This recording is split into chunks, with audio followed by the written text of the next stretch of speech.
चलिए शुरू करते हैं। ओके प्लीज बातचीत बंद करें, शुरू करते हैं। शुरू करते हैं क्लास, पीछे बातचीत बंद करें। लास्ट क्लास में मैंने आपको सीरीज आरएलसी के बारे में सब बता दिया था। प्लीज प्लीज शुरू करते हैं। ओ भाई शुरू करते हैं। सीरीज आरएलसी के बारे में मैंने सब बता दिया था और सबसे अच्छी बात लोगों ने क्वालिटी फैक्टर वगैरह सब पढ़ लिया था। ये सब खत्म करने के बाद मैंने आपको पावर्स के बारे में शुरू किया था। पावर्स, अलग अलग पावर कैलकुलेट करने के फंडे रहेंगे, उसमें अलग अलग शब्द रहेंगे।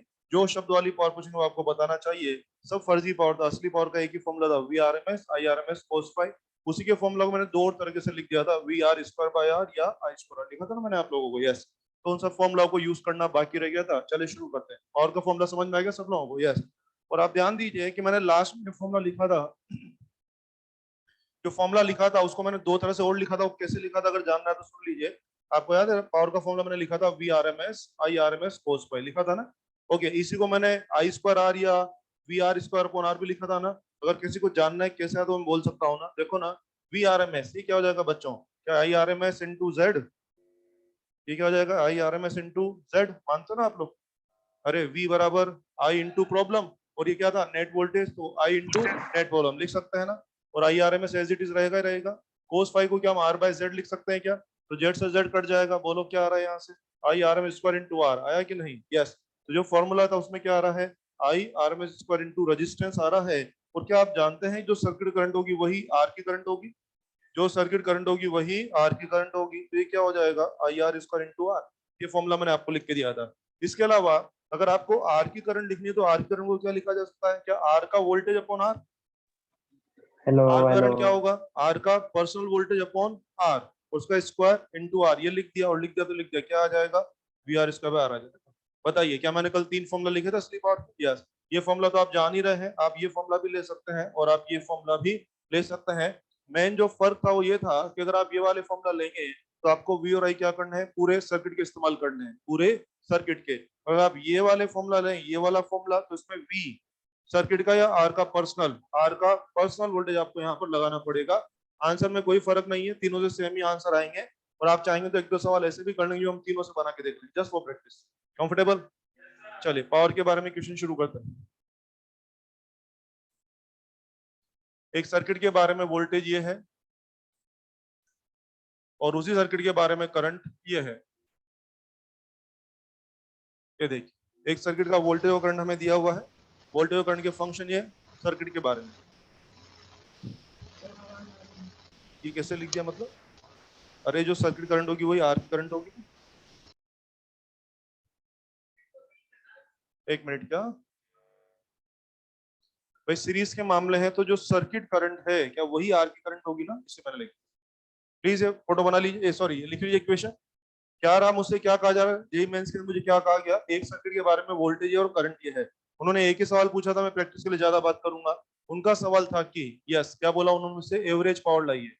क्या लाना है? एवरेज पावर लाइए। You know formula was V R M S I R M S और कोस फाई। क्या देख रहे हैं? कोस 90। देख लो देख लो। यस, कोस फाई। बोलो बोलो। वोल्टेज करंट में फेज डिफरेंस कितना चल रहा है? 90। और क्योंकि फेज डिफरेंस 90 चल रहा है तो मुझे लगता है मुझे वोल्टेज और करंट की वैल्यू भी डालने की आवश्यकता नहीं है। या सीधे सीधे पावर कंजम्पशन जीरो हो रहा है, यानी कि एवरेज पावर या real power consumption of that circuit was zero. ये अपना आंसर था एग्जाम में। ठीक है, ये तो उन्होंने पूछा, मैं प्रैक्टिस के लिए और बात कर लेता हूँ आपसे। ठीक है, देखिए सेकंड, मैंने बोला पीक पावर चाहिए। पी पीक क्या चाहिए? पीक पावर क्या होगा बोलो? V naught into I naught. Peak power क्या होगा? V peak into I P. हो गया, हो गया। ठीक है, और आइए, मान लीजिए मैंने कहा वन बोल, क्या चीज? ऑफ कोर्स वही है, ये बिल्कुल सही है। तो फिर वो आरएल हो जाता। हाँ, अब इसने जो पूछा वो भी अपन बात कर सकते हैं ना। आपने बोला पावर, सॉरी पावर निकाली, मैंने बोला जीरो। क्या इस इक्वेशन को देख कुछ याद आ रहा है आप लोगों को? यस। क्या करंट 90 पीछे चल रहा है? क्या वोल्टेज 90 आगे चल रहा है? बॉस अगर वोल्टेज ठीक 90 आगे चल रहा है तो आप कौन हो? आरएल या प्योर एल? अगर आप आरएल होते तो वोल्टेज आगे तो चलता, लेकिन 90 या कुछ कुछ आगे। नहीं नहीं, आप तो 90 आगे चल रहे हो, तो आप कौन हो? आरएल हो कि प्योर एल हो? प्योर एल हो तो जिसको इतना आता है वो तो डायरेक्ट भी बोलता है प्योर एल पावर नहीं खाता है। तो वाकई में देख रहे हैं आप, जीरो हो रहा है। बराबर, वेरी गुड। चलो आगे बढ़ो इस सवाल में। वर्चुअल पावर, मैंने बोला वर्चुअल पावर लाइए। तो मैं याद है वर्चुअल पावर का फॉर्मूला कल क्या बताया था?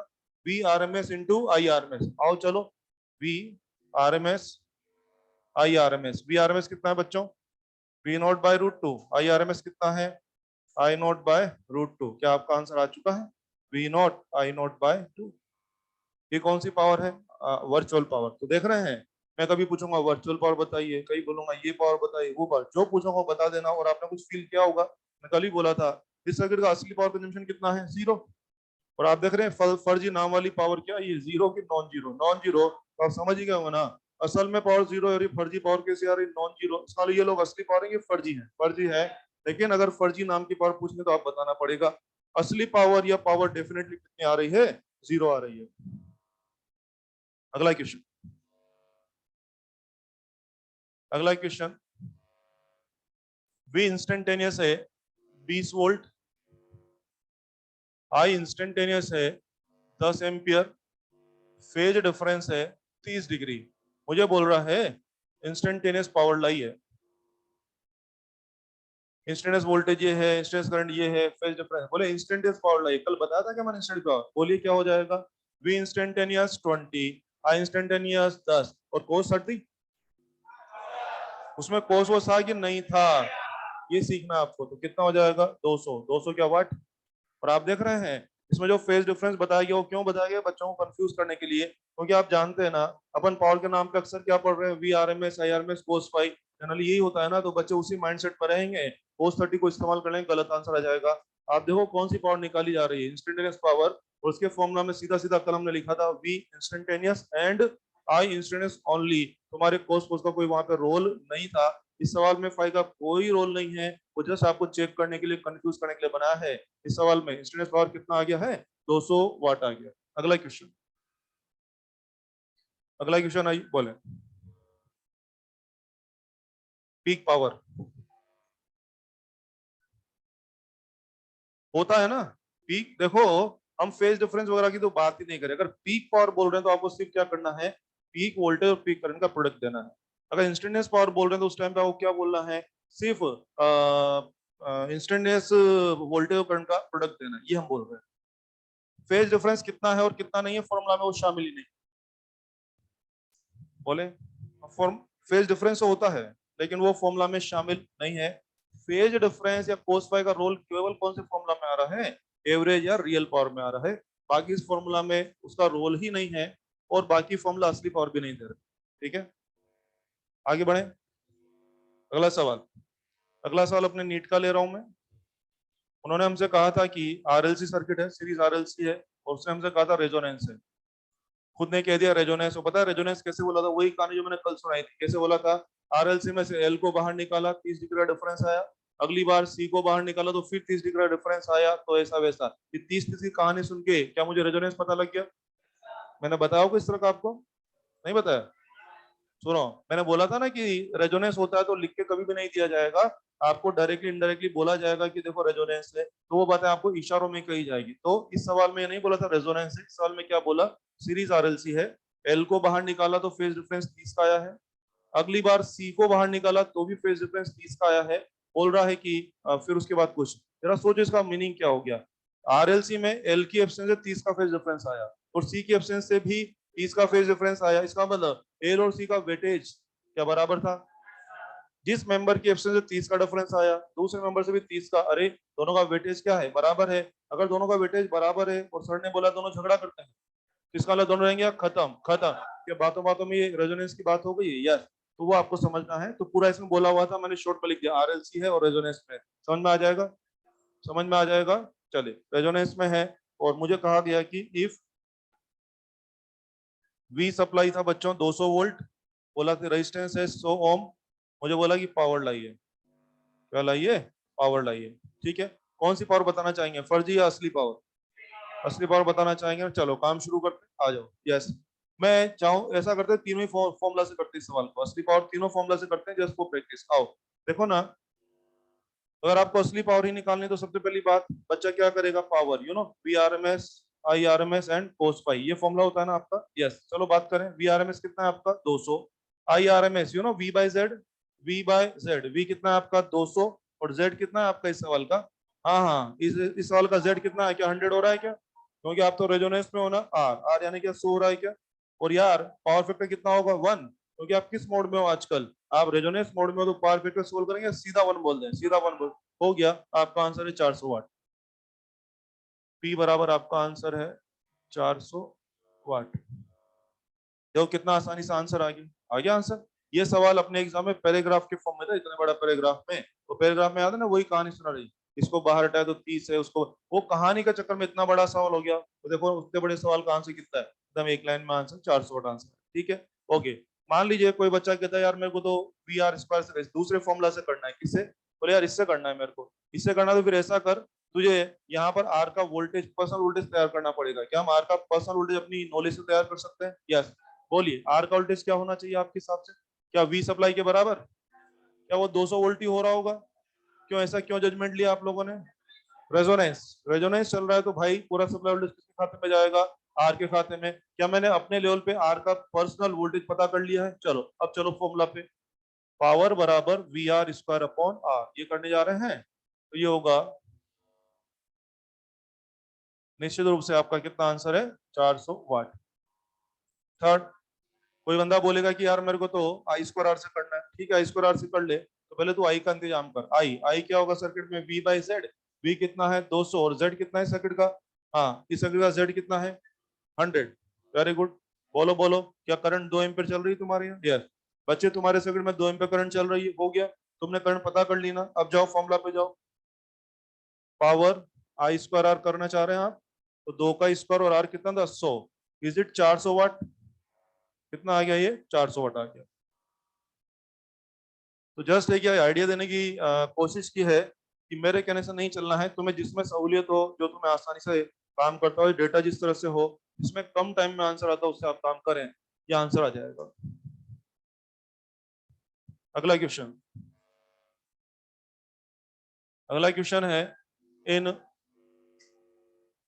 Series RL, in series RL V supply was V naught cos omega t, XL was R,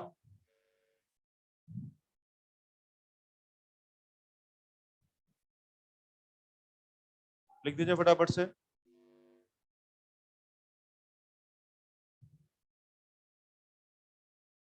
Excel was R. मैं इस पूरे क्वेश्चन की लैंग्वेज बोलना चाहूंगा, और इस क्वेश्चन के माध्यम से मैं आपसे खूब सारी बात भी करना चाहूंगा। पहले क्वेश्चन की लैंग्वेज सुने। In a series RL circuit supply voltage is V बराबर V naught cos omega t if inductive reactance is equal to resistance, if inductive reactance is equal to resistance, calculate power consumption in circuit. ये पूरी भाषा थी। Excel बराबर मैंने नहीं लिखा है, क्वेश्चन में दिया था तो मैंने उसको इस तरह आपको लिख दिया। हमें क्या निकालनी है? पावर निकालनी है। कौन सी पावर बताएंगे, फर्जी की असली पावर? असली पावर का फॉर्मूला ये रहा, ये ना फॉर्मूला। आई थिंक बच्चों ये फॉर्मूला पे मैं तुरंत जाने की जल्दबाजी नहीं करनी चाहिए। पहले इस फॉर्मूला में जो चीजों की आवश्यकता आपको पड़ेगी, क्या वो सब तैयारी कर लें। यस, 3 तैयारी हमें करनी चाहिए। पहली तैयारी VRMS, दूसरी तैयारी IRMS, तीसरी तैयारी पावर फैक्टर। हमें मिलकर के पहले अपनी नॉलेज से तीनों तैयारी कर लेनी चाहिए, फिर उसके बाद फॉर्मूला पे चले जाएंगे। चलो तैयारी कराओ, मेरे को हर चीज की तैयारी आपको करानी है, आ जाओ। यस, सबसे पहले मुझे VRMS की तैयारी कराइए। बोलिए, V नॉट बाय क्या √2, क्या एक तैयारी हो गई है? हाँ। अब दूसरी तैयारी यानी मैं IRMS चाहता हूँ। IRMS क्या होता है बच्चे? VRMS upon Z. जेड तो आपने दिया नहीं है लिख के, तो क्या मुझे जेड की भी तैयारी करनी चाहिए? शब्द पकड़े हैं, जेड आपने लिख के नहीं दिया कि जेड इतना है, तुमने बोला तुम करो, तो जेड तैयार करूं पहले मैं जेड। मेरे यहाँ दो प्रॉब्लम है ना, आर और एक्सएल, जोड़ना की पाइथागोरस। क्या फोटो याद है आप लोगों को? यस। तो देखो ना, पहले मैं जेड बना रहा हूँ, क्या होगा? R square plus X L square, और जो आपने दिया उसके हिसाब से तो फिर ये और अच्छा √2r हो जाएगा। यस, मैं जानता हूं आपने मुझसे जेड नहीं पूछा था सवाल के अंदर, लेकिन फिर मुझे जेड बनाना पड़ रहा है, क्योंकि उल्टा चलो, पावर के लिए मुझे करंट की आवश्यकता थी, वो करंट के लिए मुझे जेड की आवश्यकता थी, तो मुझे क्या रिक्वायर, मुझे उतना पीछे जाना पड़ेगा, और मैं गया जेड की तैयारी कर ली मैंने। अच्छा होता आप मुझे जेड लिख के देते तो मैं तैयारी नहीं करता, मैं आपका दिया हुआ जेड यूज कर लेता, लेकिन आपने जेड नहीं लिखा, तो जो चीज आप नहीं दोगे मुझे खुद अपने लेवल पे तैयार करनी पड़ेगी। मैंने जेड तैयार कर लिया, क्या मैं अब IRMS की तैयारी कर लूं? VRMS upon Z. VRMS कितना है? V naught by √2, this is √2r, definitely V naught by 2r। क्या दो तैयारी? एक तैयारी हो चुकी, दो तैयारी हो चुकी, तीन तैयारी वास cos फाई। cos फाई की तैयारी करा दो मुझे। cos फाई क्या था? R by Z. R by Z किस में था? RC में क्या RL में? सब में। RC में भी यही था, और RL में, और RLC में, पावर फैक्टर का एक ही फॉर्मूला है, cos फाई बराबर आर बाय। मुझे नहीं सुनना कि आप आरसी हो कि आरएल हो कि आरएल से, मुझे नहीं सुनना, cos phi R by Z. चलो भाई, आर तो आर है, क्या आपने जेड तैयार किया था ना अभी? यस। बोलो बच्चे, क्या 1/√2? यस। क्या मेरी तीनों तैयारियां हो गई हैं? यस, तीनों तैयारी है। पावर का फॉर्मूला लगे, आंसर लाइए। फॉर्मूला लगा के आंसर ले लें, V R M S I R M S cos phi V naught square upon 4r। तो कितना आसानी से आंसर है, कुछ कहना भी नहीं है, अपने आप ही आंसर आ जाएगा। अगला सवाल देखिए। अगला सवाल अपने एग्जाम में आया सवाल है, उसमें कलाकारी है जो मुझे आपको दिखानी है। यस। किसकी? क्रॉस। हाँ हाँ, वीआरएमएस देना होता तो मतलब, वीआरएमएस मतलब सप्लाई वोल्टेज की आरएमएस वैल्यू। तो आपने सप्लाई वोल्टेज की इक्वेशन दी है मेरे को, तो बस हमें उसकी आरएमएस वैल्यू यानी पीक वैल्यू बाय √2 करना है। कोस ओमेगा टी वैल्यू कैसे दे देगा भाई? कोस ओमेगा टी अगर किसी वैल्यू दे देगा तो इंस्टेंटेनियस होता ना। आपको तो वैल्यू जो है वो इक्वेशन है, जनरल फंक्शन है ना, उसमें पीक वैल्यू में √2 का डिवाइड करके आरएमएस की तैयारी करनी पड़ेगी ना, वो की हम लोग। क्या समझ में आएगा ये? और आप देखो, इस सवाल के माध्यम से मैंने आपको बहुत सारी छोटी छोटी बातें सिखाने की कोशिश करी है। आपने बोला इस सेकंड में पावर कंजम्पशन कितना होगा, we naught square by 4r। नहीं पूछता पावर, और भी बहुत सारी बातें पूछी जा सकती है जो मैंने आपको बता दी है। यस, नहीं पूछता पावर, सवाल ये रहेगा। यस, ये सवाल बोलूंगा सर्किट में करंट पता कीजिए, क्या करना आ गया आप लोगों को? ये सवाल बोलूंगा सर्किट का इंपीडेंस पता कीजिए, क्या आपको पता करना आ गया? यस। ये सवाल सर्किट का पावर फैक्टर पता कीजिए, क्या पता करना आ गया आपको? यस। कुछ भी पूछ सकते हैं, जरूरी को ठेका थोड़ी कि पावर ही पूछेंगे। तो पावर सिखाने के बहाने बहाने या मैंने और भी बातें सिखा दी, करंट मैनेज करना, पावर फैक्टर मैनेज करना, या जो भी आपको क्या आप मुझे बताएंगे अगर मैं इसका फेज डिफरेंस, अभी बात चल रही थी, ये आरएल है ना, आरएल है ना, फेज डिफरेंस 90 होगा कि कम होगा? हाँ 90 या कुछ कुछ, प्योर एल का 90 होता है। ये कौन है, एल या आरएल? आरएल 90 या कुछ कुछ। वोल्टेज लीडिंग लेगिंग कि हम साथ साथ है? लीडिंग। वोल्टेज लीड करेगा 90 या कुछ कुछ। कुछ कुछ जानना है मुझे, कितना लीड करेगा? यू नो कल का फॉर्मूला फाई बराबर tan inverse X by R. Boss X और आर को बराबर है क्या 45? Tan inverse X by R, और आपने कहा है कि एक्स बराबर आर है इस सवाल में, क्या 45? यस। तो आप तो मुझे कुछ भी पूछोगे मैं बना सकता हूँ। मुद्दा ये था कि मैं पावर कैलकुलेट करना सिखा रहा था। हाँ, सर्किट में पावर आया है, मुझे समझा दीजिए इसमें से कितना भाग आर लेगा और कितना भाग एल लेगा। सारी पावर आर के नाम, एल और सी पावर नहीं खाता। ठीक है, कर सकते हैं, बहुत बढ़िया। हाँ हाँ, सारी पावर आर के नाम ना। मेरे पीछे क्यों पड़े हुए, मेरे पीछे क्यों पड़े हुए? चलो, अब आप देख रहे हैं हमने सवाल भी कर लिया है। एक स्पेशल सवाल अपने नीट में 2015 में आया हुआ है, उस सवाल की मुझे खास बात आपसे करनी है। उस सवाल में एक पर्टिकुलर टाइप की गलती करते हैं बच्चे, वो मुझे आपको नोटिस कराना है।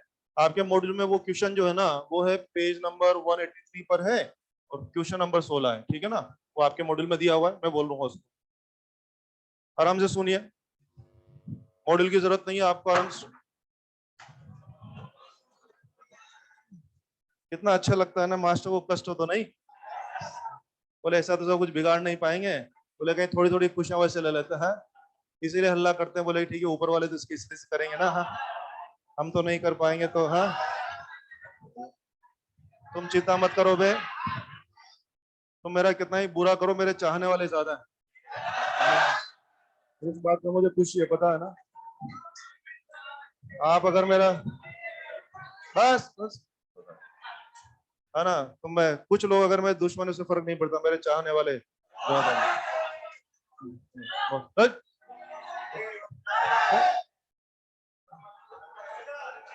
हाँ, सुना भाई, सुने, बहुत अच्छा क्वेश्चन है। हाँ सुने सुने सुने सुने सुने सुने, हाँ सुने। ये क्वेश्चन जो हम करने जा रहे हैं नीट 2015 का, ये क्वेश्चन में क्या है, बच्चों में गलत फहमी आ जाती है, वो गलत फहमी दूर करना बहुत जरूरी है। क्वेश्चन सुने, आपको मॉड्यूल की जरूरत नहीं, क्वेश्चन सुने। Resistance R draws power P when connected to AC source. मैं फोटो बनाऊंगा, इसमें फोटो नहीं था, लेकिन मैं बनाऊंगा ताकि कुछ मैसेज हो जाए। यस, देखो ना, एक रेजिस्टेंस आर था, ये किसी एसी सोर्स पे जुड़ा था, और क्या बोल रहे हो, पावर कितनी खा रहा है, पी। क्या बोल रहा है ये, एक रेजिस्टेंस आर किसी एसी सोर्स पे जुड़ा हुआ है और पावर कंजम्पशन कितना करता है, पी। ये इसने बोला, पावर बराबर पी, हो गया।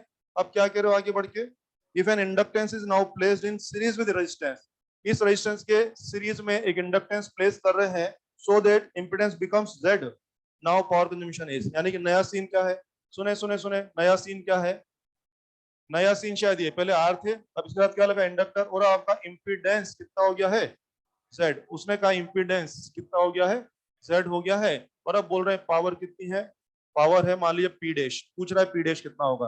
अब आराम से सुने मुझे बोलने दें इसके बारे में, गलतफहमी कैसे आती है ना, देखो ना यहाँ आर क्या कर रहा था, पावर पी खा रहा था, इसमें एक ऑप्शन पी भी है और बाकी दूसरे ऑप्शन भी है, तो बच्चों को क्या लगता है, सर ने सिखाया था कि एल और सी पावर नहीं खाते, सर ने सिखाया था कि एल और सी पावर नहीं खाते हैं, पहले अकेला आर था पावर पी खाता था, यहाँ एल ही तो मिला है ना, एल ही मिला है और सर ने बोला पावर तो नहीं खाता एल, तो बस पहले पावर पी थी तो आज भी पावर पी होगी, ये गलत आंसर है, ये गलत आंसर, ऑप्शन में एक ऑप्शन पी भी दिया हुआ है, और जो लोग इस बात को समझेंगे सर ने कहा था एल और सी पावर नहीं खाते, हाँ मैं आज भी कह रहा हूँ एल और सी पावर नहीं खाते, मैं आज भी कह रहा हूँ, लेकिन मुझे लगता है एल लगाने के बाद शायद आपके बारे में क्या इस सर्किट की पावर ही कम हो गई है, इस सर्किट की पावर ही कम हो गई, और आज भी इस सर्किट में जितनी भी पावर होगी सब आ रही खाएगा, यस, लेकिन इस सर्किट की पावर उतनी रही नहीं, कम हो गई, मैं दिखाता हूँ कम कैसे हो गई है, बोलो तुम्हारा जेड उसकी तुलना में बढ़ गया है क्या, जेड बढ़ गया तो करंट वो की कम, तुम्हारी करंट कम हो गई, दूसरी बात पावर फैक्टर शायद वो 1 था, कोस फाई शायद वो 1 था, यस, कोस फाई वहां कितना था 1 था, और यहाँ कोस फाई 1 की लेस देन 1, लेस देन 1, तो देखो देखो पावर निकालने में 3 जीरो थे, वी आई कोस फाई, अबे तुम्हारा करंट कमजोर हो चुका है एक बार, क्या तुम्हारा पावर फैक्टर भी कमजोर हो चुका है, यस, तो मैं गारंटी लेता हूं कि इस पावर कंजम्पशन उसकी तुलना में कम हो चुका है, और जो भी कम पावर है वो पूरी पावर आज भी किसके नाम, कार के नाम जाएगी, तो मेरी बात समझ में आ गई होगी, यस, मैंने ये नहीं बोला कि, मैंने हमेशा ये बोला, कई बार लोग ये बोलते हैं सर आपने कहा था वो पावर नहीं खाता एल, तो बस वहां एल ही तो एक्स्ट्रा आया है, पावर नहीं खाएगा, तो वहां पी पावर तो यहाँ भी पी पावर, ये शायद मेरी बात का गलत नहीं निकाला जा रहा है, सुन लिया आप लोगों ने, क्या क्लियर है, मैं फिर बोल दूं, मैं फिर बोलूंगा, बात पक्की करके आगे बढ़ूंगा मैं, ये पावर पी खाता था, बोले इसका पावर फंक्शन कितना होगा, पहली बात इसका पावर फंक्शन वो नहीं होगा, उससे कम होगा, मैं श्योर इस पे, कारण इंपीडेंस वही की बढ़ गया, या करंट कमजोर हो गया, करंट कमजोर, वहां पावर फैक्टर 1 होता था, यहाँ पावर फैक्टर 1 की लेस देन 1, लेस देन 1, तो एक तो तेरा करंट कम हो गया, एक तेरा पावर फैक्टर कम हो गया, कहाँ फॉर्मूला छुप गया, समझ, ये रहा, एक तो तेरा करंट कमजोर हो गया और तेरा पावर फैक्टर, अबे तेरे दो दो फैक्टर कमजोर हो गए, पावर उतनी खाएगा कि कम खाएगा, और जो भी कम पावर खाओगे, ये बात आज भी तय है, पूरी पावर आर के नाम, मैं डेटा बोल देता हूँ कुछ मन से, मान लीजिए बच्चों यहाँ 100 वाट पावर कंजम्पशन होता था ना, तो यहाँ 100 नहीं होगा, मान लीजिए 80 हुआ, तो वो 80 पूरा आज भी किसके पास जाएगा, आर के नाम जाएगा, क्या मेरी बात समझ में आई है, पहली बात तो ये पक्का हो गया, आंसर पी नहीं बोलना है, आंसर पी नहीं बोलना है, अब बोले फिर क्या करें, कैसे आंसर बनाए, चलो हेल्प करो, फोटो में सब आ जाएगा, मेरी हेल्प करनी है आप लोगों को, रेडी, यहाँ की पावर लिखवा मेरे को, बोलिए पी बराबर वी आर एम एस, अच्छा मान लेते हैं सप्लाई दोनों में वी और वी है, सेम सोर्स, हाँ जी लिखवा V R M S cos phi लिखवा मेरे को, yes V R M S V, I R M S क्या V by R, cos phi क्या 1, कोस फाई क्या 1,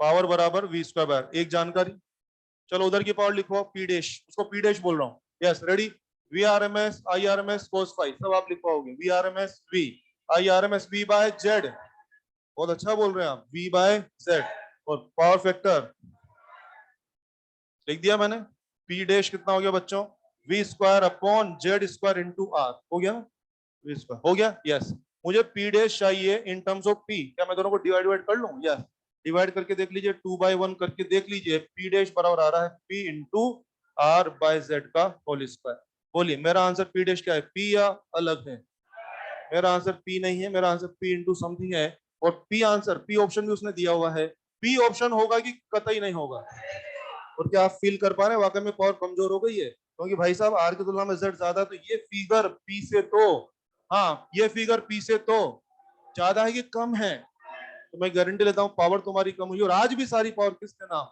आर के नाम, ये मेरा जवाब है, लिख लीजिए, तो एग्जाम में अपना ऑप्शन ये जाएगा, लिख लें, अभी भी कोई बुरा विचार मन में हो पूछें, अभी भी मन में कोई बुरा विचार चल रहा हो बात करें मुझसे।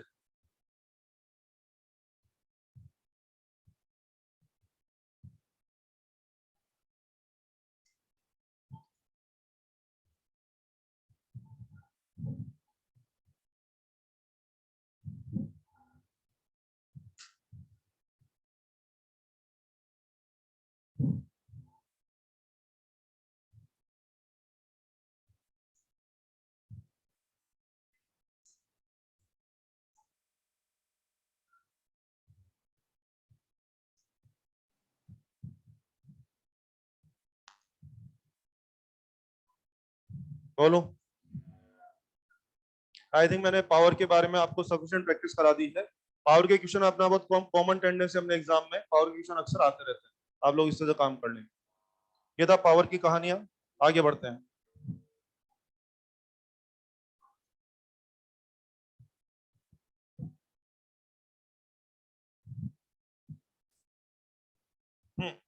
बोलूं मैं? लिख लें, जल्दी लिख लें।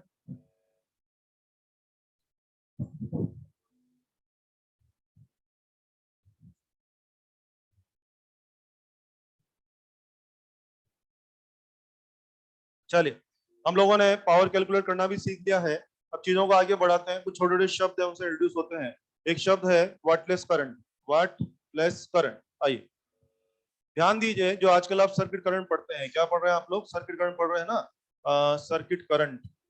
सर्किट करंट जो आप पढ़ रहे हैं बच्चों, सर्किट करंट क्या है? क्या आई आर एम एस?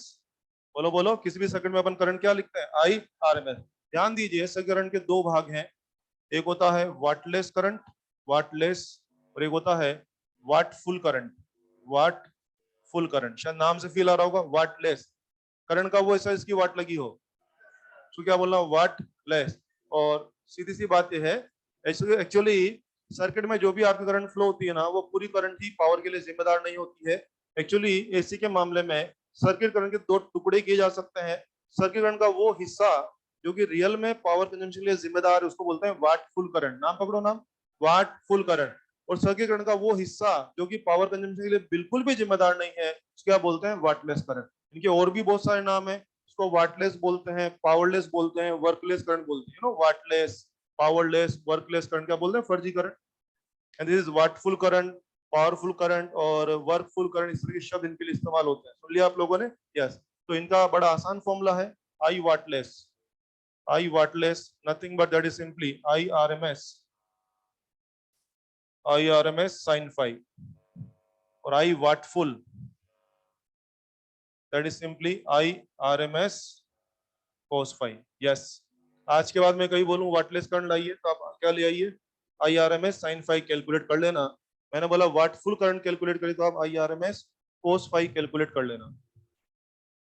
मतलब एक फॉर्मूला की तरह हो गया ये। तो मैंने मीनिंग बता दिया। एसी सर्किट में जो भी करंट चलती है, वो पूरी की पूरी करंट पावर के लिए जिम्मेदार नहीं होती है। उस करंट के दो भाग किए जा सकते हैं, दो पार्ट किए जा सकते हैं। उसी करंट का एक भाग पावर के लिए जिम्मेदार होता है, उसी करंट का एक भाग पावर के लिए बिल्कुल जिम्मेदार नहीं होता है। तो जो असली पार्ट है जो कि पावर के लिए जिम्मेदार, उसको क्या बोल रहे हैं? Wattful current, powerful current, workful current.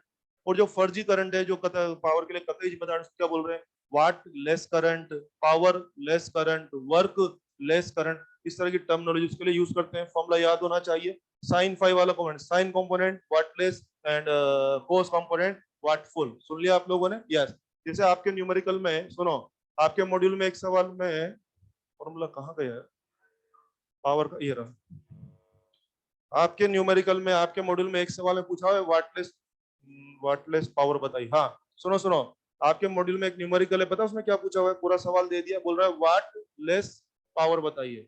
Watt less power, V R M S I R M S sine phi. क्योंकि अब यहाँ करंट कौन सी यूज हुई है? I R M S cos phi. I R M S cos phi. अच्छा अच्छा, wattful current तो वाटफुल पावर। मुझे बोलेगा वाटलेस पावर बता, वाटलेस पावर, ये तो है। यहाँ क्या जाएगा? I R M S sine phi. सुन रहे हैं क्या? मेरी बात समझ में आ रही है आप लोगों को? या इस तरह से काम करना पड़ेगा। और क्या आप मुझे बता सकते हैं कि अगर मैं आपको ये दोनों करंट अलग अलग दे दूं और मैं कहूं नहीं टोटल करंट लाइए, तो बताइए इन दोनों का टोटल आईआरएमएस लाने के लिए जोड़ना कि पाइथागोरस? यस, सोच के बताओ। इससे और इससे मुझे आईआरएमएस लाना है। यस यस यस, मुझे इससे और इससे आईआरएमएस लाना है। ऑर्डिनरी जोड़ना कि पाइथागोरस? समझ से है ना? Sine square five cos square one हो जाएगा तब जाके। तो क्या मैं मैसेज दे दूं आप लोगों को कि आई क्या होता है? आई क्या होता है? दिस इज आई वाटलेस का स्क्वायर प्लस आई वाटफुल का स्क्वायर। सिंपल जोड़ के नहीं आएगा भाई साहब, पाइथागोरस करके आएगा। बिल्कुल आईआरएमएस आएगा। मेरा मैसेज ये है कि आप अपनी करंट के दो कंपोनेंट कर सकते हो ना, वाटफुल वाटलेस। कभी मैं उल्टा सवाल मार दूंगा, मैं बोलूंगा सर्किट में वाटलेस करंट इतना है, वाटफुल करंट इतना है, तू सर्किट करंट ला। तो बच्चे को अगर ये रहा कि दोनों उसके टुकड़े, तो बच्चे क्या सोचेंगे? ठीक है, दोनों को जोड़ देते हैं। जोड़ ऐसा नहीं आएगा। जोड़ने से कि पाइथागोरस? मैसेज समझे ना? मैं कभी कभी दोनों कमेंट अलग अलग दे दूंगा, जोड़ के मत लाना पाइथागोरस से। और आप तो समझ से हो ना, मैकेनिक्स तो बहुत स्ट्रॉन्ग होता है ना आपका। Yes, sine phi cos phi को अगर मुझे 1 बना तो क्या तरीका है, क्या स्क्वायर करके जोड़ना पड़ेगा, ये रहेगा। ये था वाटलेस करंट की जानकारी। जानकारी हो गई, हाँ तो आज सवाल करना तो करके देख सकते हैं। अभी हम लोगों ने ये सवाल किया था, ये वाला देखो, ये मैंने मिटाया नहीं है, मैंने मिटाया नहीं है, कुछ बात कर लूं आपसे। ये रहा, तुमने इस सवाल में हिसाब किताब किया, तुमने इस सवाल में करंट कितना बोला था मुझे, क्या ये बोला था क्या? मिटाया नहीं मैंने, इसलिए नहीं मिटाया, सब कुछ लिखा हुआ है ना। यस, मैंने पूछा था इसमें पावर बताइए, नहीं पूछता पावर। ये सवाल बोलूंगा, find wattless current, find wattless current. क्या बच्चों को आईआरएमएस साइन फाई मैनेज करना है? आईआरएमएस ये रहा, क्या कोस फाई पता तो क्या साइन फाई भी हो ही जाएगा? क्या हम वाटलेस करंट ला सकते हैं? यस, तो लिख दूं इन अबव क्वेश्चन, लिख दूं उसी क्वेश्चन के बारे में, इन अबव क्वेश्चन। हाँ जी, ऊपर वाले क्वेश्चन में किसी ने बोला वाटलेस ला, चलो वाटलेस लेके आते हैं। वाटलेस कितना होगा बच्चों? I R M S sine phi. चलो मैनेज करते हैं, V naught square, sorry V naught by 2r तो आर एम एस था, साइन फाई भी क्या 1/√2 हो जाएगा क्या? तुम्हारा कोस फाई कितना था? 1/√2। क्या आप समझते हैं साइन फाई भी कितना हो जाएगा? 1/√2। समझते हैं? पक्के समझते हैं ये? तो बोलो ये कितना हो गया बेटे? V naught by 2√2r। हाँ जी, ये तुम्हारा वाटलेस करंट आ गया है, वाटलेस करंट। किसी ने मेरे को कहा इस सर्किट का वाटफुल करंट ला, वाटफुल। चलो वाटफुल ले लो, वाटफुल ले लो। I R M S cos phi, yes, I R M S cos phi करके देख लो, क्या आंसर वही आ रहा है क्या? चांस वाली बात है, आंसर वही आ गया। हाँ हाँ हाँ, इसलिए, वरना तो अपन यहाँ फाई निकाल लेते। तो मान लो तेरा फाई होता 30, तो कोस फाई अलग होता और साइन फाई अलग होता, तो मैं अकॉर्डिंगली यूज करता, मैं फिर फाई का जुगाड़ करता। अभी बराबर इसीलिए आए कि वो है, या वैसे भी आप वो जानते ना, वो cos square theta plus sine square theta बराबर 1 होता है ना। तो अगर साइन थीटा पता हो तो कोस थीटा डायरेक्ट पकड़ लो, कोस पता हो तो साइन डायरेक्ट पकड़ लो। समझ में आ रहा है ये सब? चलिए अब आ जाओ जरा बातें करते हैं और देखते हैं कितना समझ में आया। लिख दिया सब लोगों ने? In above circuit find wattless current and वाटफुल current, क्या आंसर आ गए हैं? यस। और ये जस्ट चांस वाली बात है, दोनों बराबर आए हैं। ये जैसे कोइंसिडेंस वाली बात है, दोनों, मैं ऐसा नहीं सिखा रहा कि दोनों बराबर होंगे। बोलिए दोनों बराबर होंगे कि हो सकते हैं? दोनों में कोई भी कम या ज्यादा हो सकता है, इवन दोनों बराबर भी हो सकते हैं, वो सब डिटेल्स पर डिपेंड करेगा। जस्ट एक चांस वाली बात है कि दोनों बराबर आ गए। मेरा ऐसा दूर दूर तक कोई मतलब नहीं है कि दोनों बराबर आते हैं, एक चांस वाली बात है कि दोनों बराबर आए। शायद समझ गए होंगे, जब जब 5:45 होगा दोनों बराबर आ ही जाएंगे। तो अगर 5:45 ना होगा बल्कि 30-60 कुछ होगा तो क्या दोनों बराबर आएंगे? अलग ही आएंगे, अलग ही आएंगे, ऐसा आपको समझ में आना चाहिए। पता है कभी कभी तो पूरा करंट ही वाटलेस होता है। यस, कभी कभी तो पूरा करंट ही वाटलेस होता है। दिखाओ आप लोगों को कहाँ पे होता है। यस यस, सोच के देखो, तुमने जो पहला सवाल किया था ना अभी, यस पहला सवाल किया था, तुम्हें याद है उसमें फाई कितना था? हाँ याद है, पावर जीरो आया था, पावर जीरो आया था। उसमें फाई कितना था? 90, फाई 90 था। आओ वाटलेस करंट लाओ उसके अंदर, साइन 90। क्या पूरा करंट अब वाटलेस था उसमें? चलो उसमें वाटफुल करंट लेके आओ, वाटफुल, क्या जीरो? क्या वाकई में उसमें पावर लॉस हुआ था कि नहीं हुआ था? उसमें पावर लॉस वाकई में नहीं था, यानी उस सर्किट में जितनी भी करंट थी क्या वो सब कुछ वाटलेस थी? और बाकी लॉजिकली बात बैठ रहा है कि हाँ यार सब कुछ वाटलेस थी, वो सारी करंट वाटलेस थी, तो उस सर्किट में वाटफुल करंट कितनी थी? जीरो थी। बहुत लॉजिकली मामला है। तो अगर आप बहुत डेप्थ में विचार नहीं करना चाहते, आपको बहुत इजी रहना चाहिए, तो मेरा तो एक है आइडिया, जब भी मैं बोलूं भैया वाटलेस करंट, ये फॉर्मूला उठा लेना। मैं बोलूं यार वाटफुल करंट, ये फॉर्मूला उठा लेना। सुन लिया आप लोगों ने? यस। उल्टे सवाल भी हैं किताबों में, जैसे कोई सवाल में आपको बोलेंगे एक सर्किट में वाटलेस करंट इतना है, ये वो है, और पावर फैक्टर बताइए। वाटलेस करंट इतना है तो बच्चा तुरंत ये उठाएगा और वाटलेस करंट जो दिया हुआ यहाँ छाप देगा। मान लीजिए आरएमएस प्रोवाइड करा देंगे, तो क्या कोस बाय साइन का जुगाड़ कर सकते हैं? यस। कुछ भी उल्टा पुल्टा सवाल हो सकता है ना, कर सकते हैं कि नहीं? यस। और जो मैं भी कह रहा था वो भी नोटिस कर लो हाथ वहां। हाँ बोलिए, मुझे आपसे बात करनी है और टेक्निकल बोलता हूँ। यस, किसी एक सर्किट में करंट फ्लो हो रहा है, बोलिए क्या पूरा करंट वाटलेस हो सकता है क्या? क्या पूरा करंट वाटलेस हो सकता है क्या? यस। क्या पूरा करंट वाटफुल भी हो सकता है क्या? प्योर आर के मामले में क्या पूरा करंट वाटफुल हो जाएगा? यस। तो क्या कहूं मैं आपसे, सर्किट करंट का पूरा पूरा हिस्सा वाटफुल हो सकता है, सर्किट करंट का जीरो हिस्सा वाटफुल हो सकता है, कम ज्यादा हो सकता है, क्या दोनों बराबर भी हो सकते हैं? भाई साहब मुझे लगता है कुछ भी हो सकता है, दोनों बराबर भी हो सकते हैं। एक ही पूरा हो सकता है, दूसरा जीरो हो सकता है, कम ज्यादा सब कुछ संभावना है। इट ऑल डिपेंड्स कि आपके एंगल शेंगल क्या है, इट ऑल डिपेंड्स कि आपके फेज डिफरेंसेस क्या है। ऐसा मेरी बात समझ में आ गई होगी, आगे समझ में। और सुने और सुनो, अगर मैं उल्टा सोचो, ये वाटलेस था और ये वाटफुल था ना, ये वाटलेस वाटफुल था, मैं कहूंगा यार टोटल करंट लाना, बोलो इनको ऑर्डिनरी जोड़ के क्या वो आएगा क्या, ये ना इनको ऑर्डिनरी जोड़ के वो आएगा कि पाइथागोरस से वो आएगा। वो बात भी अपनी पक्की हो गई है। अगर मैं कभी दोनों चीजें अलग अलग आपको दे दूंगा, मेरी इच्छा होगी मैं नेट करंट मांगूंगा, जोड़ के मत बोलना मेरे को, पाइथागोरस करके मैं लिख के दे दिया आप लोगों, सुन लिया आप लोगों ने। चलिए आंसर दीजिए। ए सर्किट में वाटलेस करंट है 3, वाटफुल करंट है 4, करंट इज 5। खेल समझ में आ गया? 7 नहीं बोलना है, 3 और 4 तो 7 होते ना शायद, 3 और 4 का 7 करना है या 5 करना है? खेल समझ में आ गया होगा। चले, ये था वाटफुल वाटलेस करंट के बारे में शब्द, इनको भी यूज करना है। अब कुछ छोटे छोटे फिनोमिना आज उनको पकड़ने जा रहे हैं। एक कार्यक्रम है स्किन इफेक्ट। स्किन, स्किन चमड़ी, चमड़ा, खाल। चले, very good, skin effect.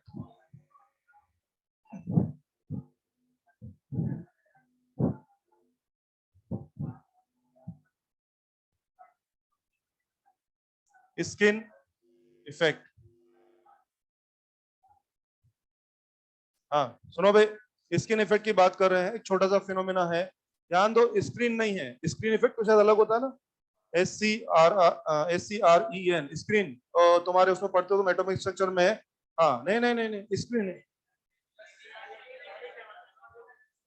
Modern physics में पढ़ते हो बे, स्क्रीन इफेक्ट बोलते हो ना।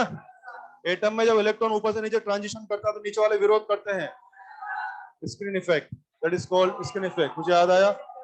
और ये स्क्रीनिंग है कि ये क्या पढ़ रहे हैं भाई, स्क्रीनिंग, ये स्क्रीनिंग इफेक्ट है कि स्किन इफेक्ट है? स्किन, ये स्किन चमड़ी, चमड़ी। हाँ सुनो भाई सुनो, करंट दो प्रकार की होती है आप जानते हैं। सुनो सुनो सुनो, बहुत अच्छी सी बातें आने वाली है, सब पे सवाल है, सब बोलना पड़े, एक भी वर्ड स्किप नहीं कर सकते। इलेक्ट्रिक करंट दो प्रकार की होती है, एसी और डीसी। बच्चों मान लीजिए कोई वायर है, ऊपर का तार है, सॉलिड तार, एकदम मोटा तार है, सॉलिड तार है, यस। प्रैक्टिकली देखा गया है कि अगर मैं इसमें से डीसी करंट चलाता हूं, अगर मैं इसमें से डीसी करंट चलाता हूं तो डीसी करंट इसके पूरे क्रॉस सेक्शन में होकर बहती है, डीसी।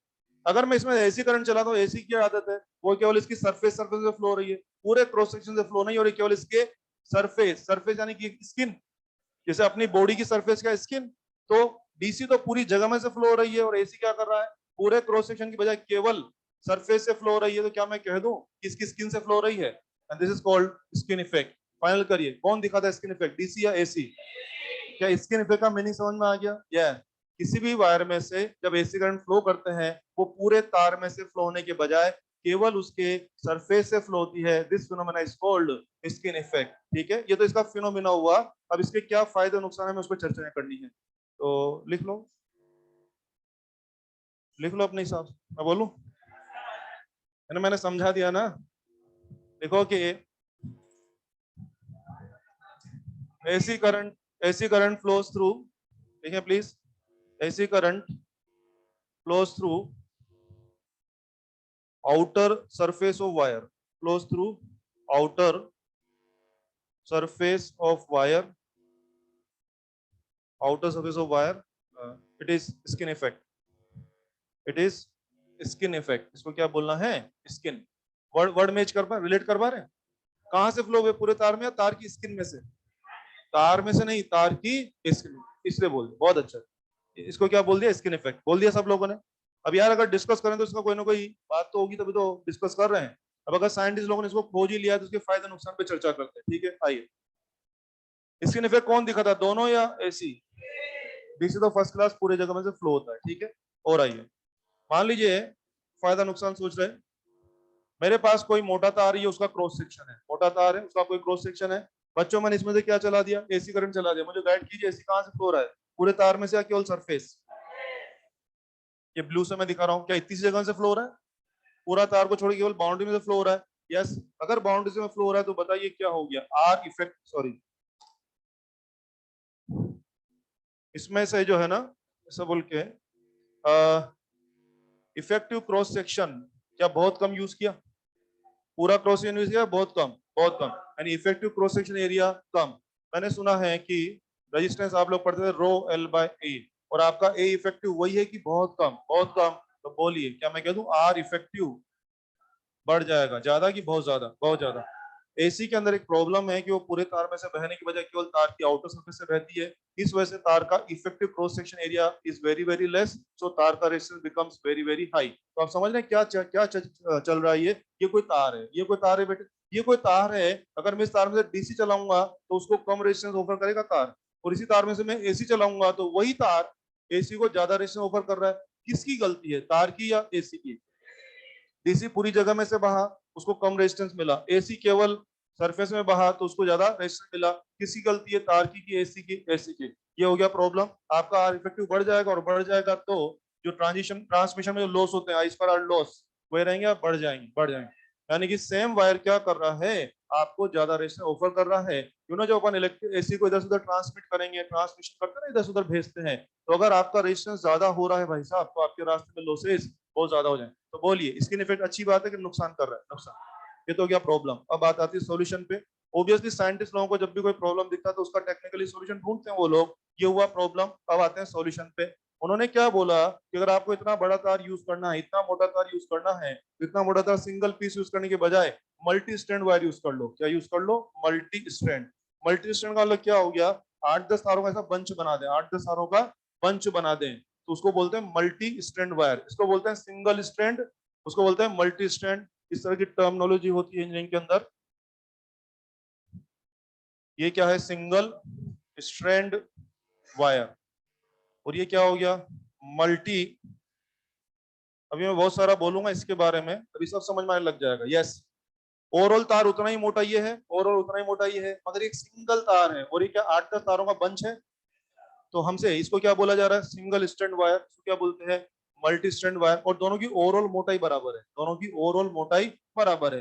उन्होंने क्या बोला कि अगर तेरे को ये वायर यूज करने में नुकसान हो रहा है ना, तो ऐसा करे तो मल्टी स्ट्रैंड यूज करे। बोले इससे क्या होगा, इससे क्या होगा, आओ इससे क्या होगा जरा देखना। एसी जैसे अपनी उसकी आदत है, वो तार की सरफेस में फ्लो होगा, लेकिन यहाँ तो 8-10 तार हैं, क्या हर एक की सरफेस में फ्लो होगा? हर एक की सरफेस में से फ्लो होगा। तो मैं मानता हूं कि आज भी मैं पूरा एरिया यूज नहीं करवा पाया, लेकिन उससे बेटर एरिया यूज करवा पाया।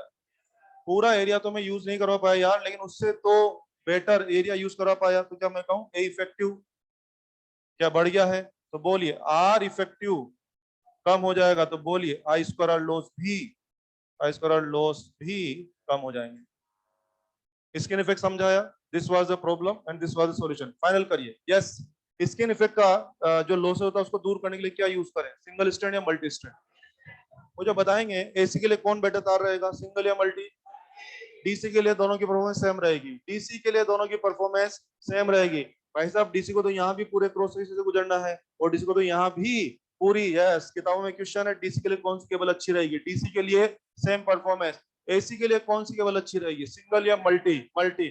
और ऐसा होता भी शायद तुम्हारी नजर नहीं कभी, ये रोड साइड पे इलेक्ट्रिक पोल लगे हुए ना, उनके बीच में नोटिस करो वो एल्यूमिनियम के तार डले हुए ना, एल्यूमिनियम के तार डले हुए ना, तो उनको नोटिस करो क्या है वो, सिंगल स्टैंड या मल्टी स्टैंड। अभी गया नजर गया, पतले तारों को ऐसा ट्विस्ट करके बनाया हुआ है। क्या लगता है कोई डिजाइन डालने के लिए बनाया है क्या? बोले वो बिहार से लड़के आएंगे, बोले क्या है, बहुत बहुत साला बहुत कोटा में, बहुत तार भी साला कोटा में तो बहुत अच्छा बना है। हाँ? इसलिए बोला कि वो बिहार के बच्चे आके देख, बोले कोटा में तो तार भी बहुत स्टाइल वाला यूज करते हैं। वो काहे बना है, क्यों भाई काहे बना है?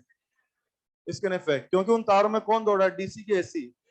उन तारों में कौन दौड़ रहा है, एसी। और अगर अपन चाहते, जो कंपनी ने वहां पे वो वाला तार लगा ना मल्टी स्ट्रैंड, यार वो इतना मोटा सिंगल स्ट्रैंड तार भी लगा सकते थे ना, लेकिन उन सब में क्या दौड़ रहा है, एसी।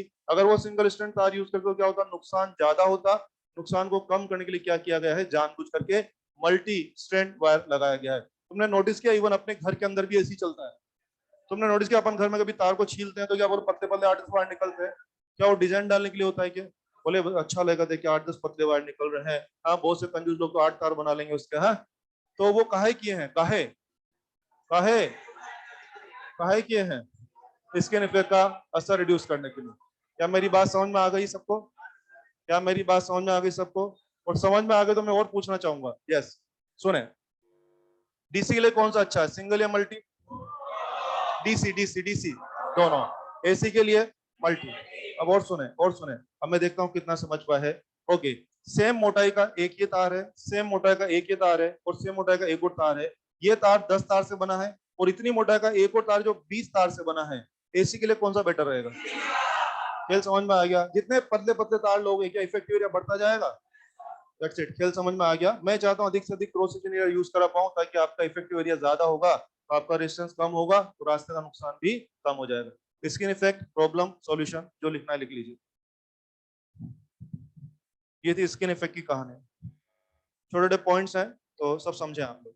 एक शब्द होता है, बोलो बोले बच्चे, लिखना जल्दी लिख। कुछ लोग तो जानबूझ के धीरे धीरे लिखते रहते हैं। मैथ्स वाले का खा के आते हैं खाना दबा के, हाँ बहुत माल खिला रहा है कि आजकल वो, हाँ दबा के खाना खा लो बोले के पैसा वसूल कर लो।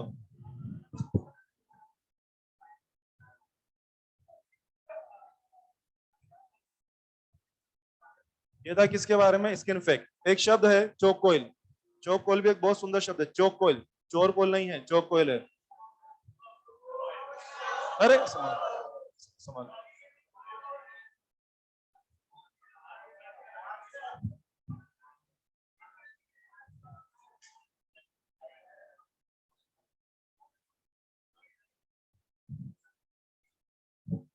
चोक कोयल लिखे हैं, लिखे हैं। It is extra inductor, it is extra inductor, extra inductor inserted in AC circuit, inserted in AC circuit to control current, to control current without extra power losses, to control current without extra power losses, without extra power losses। बस अब ये भाषा आपको नहीं समझ में आएगी, मैं अपने हिसाब से बोलता हूँ, मुझे बताएं ये भाषा भी थोड़ी देर में समझ में आएगी। इधर आ जाए। किसी भी सर्किट में करंट क्या लिखते हो यार? आई बराबर वी बाय, हाँ हाँ बोलो, आर या जेड? किसी भी सर्किट में अपन करंट क्या लिखते हैं? आई बराबर वी बाय जेड। ओके बच्चों, आपके पास कोई सर्किट था, होगा कोई ना कोई सर्किट, मुझे नहीं पता। एक सर्किट आपके पास था, करंट चले, सब बढ़िया हो रहा था, आप मेरे पास आ गए, आपने बोला कि भाई करंट कम करनी है, आपने अपना सर्किट लेके मेरे पास आए, आपने मेरे को बोला भाई करंट कम करनी है, तो पता है मैं तुरंत क्या राय दूंगा? तो वोल्टेज कम कर ले, हो जाएगा। सही बात है ना? तुमने बोला भाई करंट कम करनी है, तो मैं बोलूंगा ठीक है, तेने जो वोल्टेज लगा रहा है उसको कम कर ले, तेरी करंट कम हो जाएगी। लेकिन आपने मजबूरी बोली कि वोल्टेज को कम करने की परमिशन नहीं है, तो फिर क्या कर ले? क्या जेड बढ़ा ले? यस, जेड बढ़ा ले। तो देखो ना बच्चों, अगर मैं आपका जेड बढ़ा दूंगा तो क्या करंट वाकई में कम हो जाएगी? यस। तो मैं समझ गया, अगर मुझे तुम्हारे इस सर्किट के अंदर करंट को कंट्रोल करना है, कम करना है, तो मुझे क्या करना है? जेड बढ़ाना है। जेड किससे तय होता है? आर से, एल से, सी से, या सबसे? सबसे। तो तय हुआ है कि हमें अपने सर्किट की प्रॉब्लम बढ़ा लेनी चाहिए ताकि क्या बन जाएगा? करंट अपने आप ही कम हो जाएगा। मुझे लगता है जेड बनाने के तीन विचार आपके पास, या तो एक्स्ट्रा आर मिला है, या एक्स्ट्रा सी मिला है, या एक्स्ट्रा एल मिला है। सही बात है ना? ये लोग तो बनाते हैं। यस, अगर आप ये लोग मिला दोगे एक्स्ट्रा में तो क्या हो जाएगा? जेड बढ़ेगा, जेड बढ़ेगा तो आपका जेड बढ़ेगा तो आपका करंट कम हो जाएगा। बहुत अच्छी बात है। अब हम मिलकर सोचते हैं कि बेस्ट तरीका क्या रहेगा। आओ मेरी हेल्प करो, सब पढ़ाया जा चुका है, जितना आप पढ़ के आए हैं उसी का यूज करना है। यस बोलिए। मैं एक्स्ट्रा आर मिला दूंगा तो आर मिलाने से करंट तो कम हो जाएगा बॉस, लेकिन आर तो पावर खाएगा, आर तो पावर खाएगा, मेरे सर्किट में पावर लॉस हो जाएंगे। नहीं नहीं यार, नहीं करना, ऐसा नहीं कराएंगे काम। अगर मैंने आर की बजाय एल या सी मिलाया तो मेरी करंट भी कंट्रोल हो जाएगी और एल और सी पावर नहीं खाते। मेरे को फायदा किसमें? आर मिलाने में या एल या सी? एल या सी। आर को मैंने कैंसिल कर दिया, बोले यार आर नहीं मिलाऊंगा, ये मेरा काम अवश्य कर देगा लेकिन ये साथ में क्या करेगा? मेरे यहाँ एक्स्ट्रा पावर लॉस। बोले नहीं नहीं, ये नहीं कर। मैंने सोच लिया क्या? एल या सी मिलाएंगे, हो गया फाइनल। चलिए ध्यान दीजिए, दोनों मेरा काम करने को तैयार है और दोनों एक्स्ट्रा पावर लॉस भी नहीं करेंगे। लेकिन लेकिन आप जानते होंगे प्रैक्टिकल लाइफ में हर चीज की कॉस्ट मैटर करती है। Cost, you know, practical life में हर चीज की कॉस्ट मैटर करती है। तो ध्यान दीजिए, सर्किट के अंदर एक्स्ट्रा सी मिलाना की कॉस्ट ज्यादा बनती है, सर्किट में एक्स्ट्रा सी मिलाने की कॉस्ट ज्यादा बनती है, और एल मिलाना जो था थोड़ा सस्ता पड़ता है। तो बोलिए क्या मिलाएं, सी या एल? देखो दोनों में फायदा है, दोनों अपना पावर लॉस नहीं करेंगे, दोनों आपका काम कर रहे हैं, लेकिन सी मिलाना महंगा है, एल मिलाना सस्ता है। फाइनल करिए, सी मिलाना है कि नहीं? नहीं मिलाना, बेस्ट क्या रहेगा? एल। यस। मुझे बताइए आर को क्यों रिजेक्ट किया? क्या power loss? Power loss. C को क्यों रिजेक्ट किया? क्या? हाँ, आर को क्यों रिजेक्ट किया? पावर खाता है। और सी को क्यों रिजेक्ट किया? पैसा खाता है। क्या महंगा सिस्टम है? फिर सुन लीजिए, आर को क्यों रिजेक्ट किया? बोले पैसा खाता है। नहीं नहीं, पावर खाता है। आर क्या खाता है? पावर खाता है। सी बोले पैसा खाता है। भगाओ। एल सस्ता सुंदर और टिकाऊ। बहुत बढ़िया। सस्ता सुंदर और टिकाऊ, है ना? बनावे, लिख लें, सब लिख लें। ये इस तरह का लिस्ट बना लो बे, इस तरह का लिस्ट बना लो। और ये एल तो क्या तय किया, एक्स्ट्रा क्या मिलाने में सबसे बढ़िया फायदा है? एल। और जो एक्स्ट्रा एल मिलाएंगे वो करंट भी कंट्रोल कर देगा और एक्स्ट्रा पावर लॉस नहीं कराएगा। और एक्स्ट्रा एल जो आप मिला रहे हैं उसका टेक्निकल नाम होता है चोक कॉइल। वो लाइन पढ़ के देखिए जो मैंने लिखाई थी, लाइन पढ़ के देखें जो मैंने लिखाई थी नालायकों। क्या समझ में आ गया है? ये आंसर। तो आपने जो एक्स्ट्रा एल मिलाना है उसको क्या बोल देंगे? चोक कॉइल बोल देंगे। अब जब आप न्यूमेरिकल करेंगे तो थोड़ा सा अलर्ट रहने की आवश्यकता है। प्लीज प्लीज बात नहीं करें। जब आप न्यूमेरिकल करेंगे थोड़ा सा अलर्ट रहना। अगर मैंने आज के बाद कहीं बोला चोक कॉइल, चोक कॉइल, तो आप उसको क्या समझेंगे? आप समझेंगे सीरीज आरएल। नालायक कुछ याद आ रहा है? ऐसा कोई तार नहीं। कोयल किसका बनता था? याद है ना, तार का बनता था। तो अगर मैंने बोला चोक कोयल है मेरे पास, जब मैं एक चोक कोयल में ऐसा कर रहा हूँ वैसा कर रहा हूँ, तो चोक कोयल में मुझे एल ही चाहिए। क्या उसमें आर जो से कुछ क्या आता था? याद है, एमआई मैंने पढ़ाया था आपको। यस, चोक कोयल बोलूंगा तो क्या समझना? R L. और अगर मैंने कहीं बोला आइडियल चोक कोयल, आइडियल चोक कोयल में यस, क्या प्योर एल समझना पड़ेगा? इस तरह से आप काम करना। और आपको पता है दुनिया में कुछ भी आइडियल नहीं है, ना मशीन।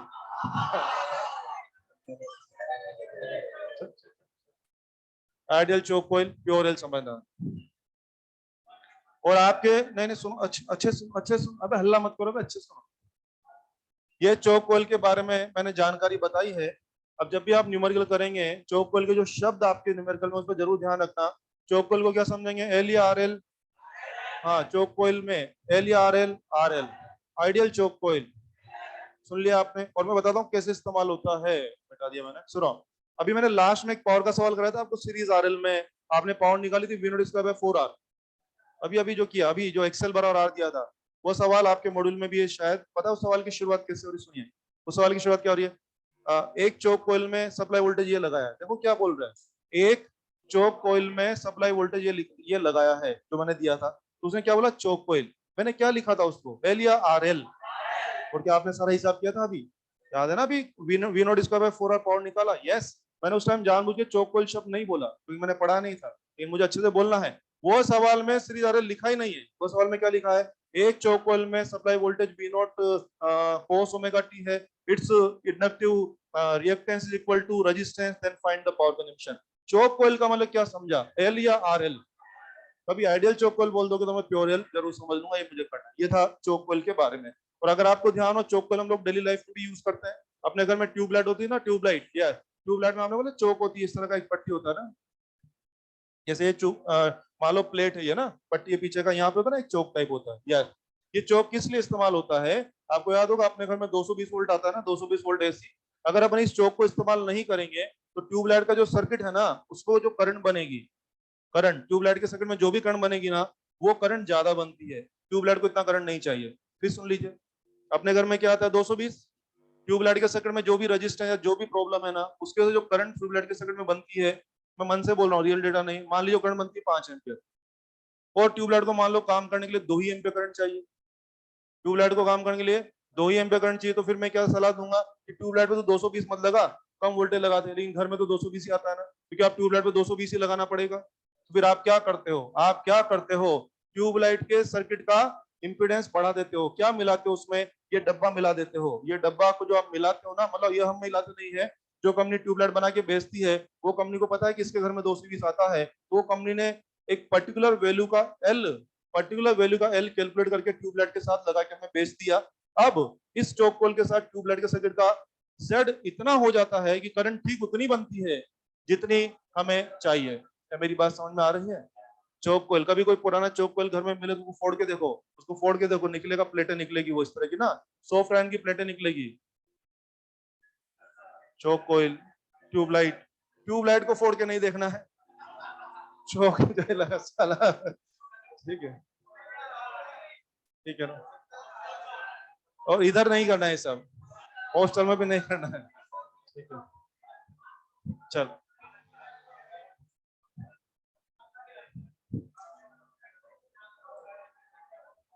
चौक कॉइल समझ में आ गया सबको? प्लीज बात नहीं करें प्लीज।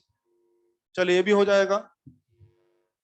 एक शब्द मेरे पास है मेजरिंग इंस्ट्रूमेंट्स। आप जानते होंगे मेजरिंग इंस्ट्रूमेंट बहुत अच्छे सवाल बनते हैं। मेजरिंग इंस्ट्रूमेंट करंट नापने का अमीटर होता है, वोल्टेज नापने का वोल्टमीटर होता है। लेकिन मैंने सुना है करंट भी दो प्रकार का होता है, एसी करंट और डीसी करंट। तो बच्चे एसी वाला मीटर अलग होता है और डीसी वाला मीटर अलग होता है। एसी वाला वोल्टमीटर भी अलग होता है और डीसी वाला वोल्टमीटर भी अलग। क्या मैं कह दूं एसी वाले डिवाइस अलग होते हैं और डीसी वाले डिवाइस अलग होते हैं? यस, एसी इंस्ट्रूमेंट और डीसी इंस्ट्रूमेंट अलग होते हैं। तो इन दोनों में क्या फर्क है, इनका कॉन्सेप्ट क्या है, इन पे सवाल कैसे बनते हैं, उस पर जा रहे हैं। स्टार्ट करते हैं मेजरिंग इंस्ट्रूमेंट्स। बहुत छोटा टॉपिक है लेकिन बहुत सुंदर टॉपिक है। छोटा सा है लेकिन सुंदर है।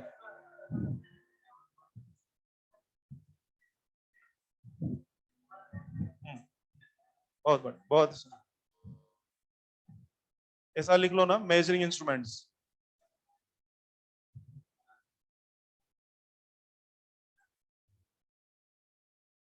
मेजरिंग इंस्ट्रूमेंट्स लिख लो, ठीक है। एक टेबल टाइप बना के हम स्टडी करने जा रहे हैं डीसी इंस्ट्रूमेंट, और यहाँ पर हम लिख रहे हैं एसी इंस्ट्रूमेंट। तो सब समझ में आ जाएगा, एकदम आसान जोरदार जबरदस्त काम। DC instrument and AC instrument ये पढ़ने जा रहे हैं। आइए मुझे बता दीजिए, एक बार मैंने आपको अमीटर वोल्टमीटर पढ़ाए थे कभी? अमीटर वोल्टमीटर पढ़ाए थे, और वो टाइम तो अपन एसी तो जानते नहीं थे, तो वो कौन से वाले रहे होंगे? डीसी वाले। उस टाइम तो एसी के बारे में बिल्कुल भी नहीं जानता था मैं, मुझे भी नहीं पता था, आपको भी नहीं पता था। तो बच्चों आपने जितने भी अमीटर वोल्टमीटर पढ़े थे ना पहले, वो सब वाले कौन से थे? डीसी वाले। और डीसी वाले तो आ जाओ बातें कर ले, वो तो सब आपको आता है। यस, उनका तुम्हें याद है वो अमीटर वोल्टमीटर किससे बनते थे? गैल्वेनोमीटर से बनते थे। गैल्वेनोमीटर में शंट लगा दो, ये कर दो, वो कर दो। तो इसका मतलब वो सब किसके ऊपर बेस्ड है? Based on magnetic effect of current. तुम्हें याद है वो गैल्वेनोमीटर से बनते थे। और मूविंग कॉइल गैल्वेनोमीटर का प्रिंसिपल क्या था? बेस्ड ऑन मैग्नेटिक इफेक्ट ऑफ करंट। मुझे बोलना है सारे DC instruments are based on magnetic effect of current. लिखे प्रिंसिपल, लिख दें based on magnetic effect of current. Magnetic effect of current, ठीक बात है। ओके, और अगर मैग्नेटिक इफेक्ट ऑफ करंट पे बेस्ड, तो आपको पता है डिफ्लेक्शन। हाँ, कुछ याद है नालायकों को? प्रोपोर्शनल टू क्या करंट आता था? कुछ याद है? 5 प्रोपोर्शनल टू आई, पूरा डिराइव किया था ना अपन ने। लिख दे, इनमें क्या चलता है? Deflection is directly proportional to current, ऐसा हमने पढ़ा हुआ था। यानी 5 प्रोपोर्शनल टू आई। बताइए बताइए, डिफ्लेक्शन और करंट में क्या लीनियर रिलेशन हो गया? नहीं है? यस, इनका रिलेशन लीनियर है। तो इनका जो स्केल होता है, इसका जो मार्किंग होती है, वो स्केल कैसा रहेगा? Linear scale. अगला पॉइंट लिख दें, linear scale.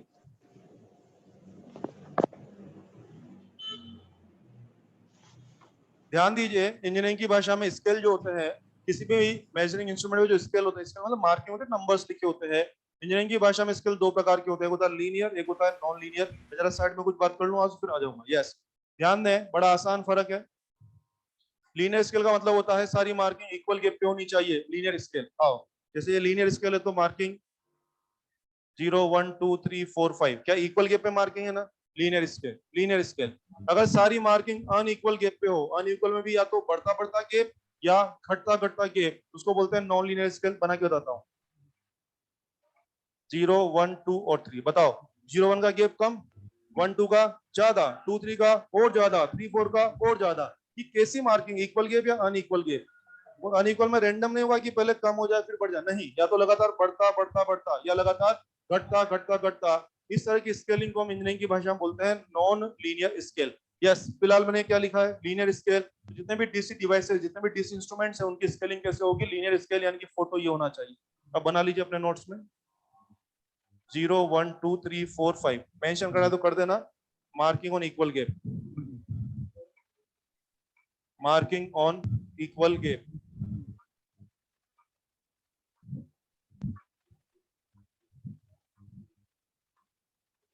Marking on equal gap,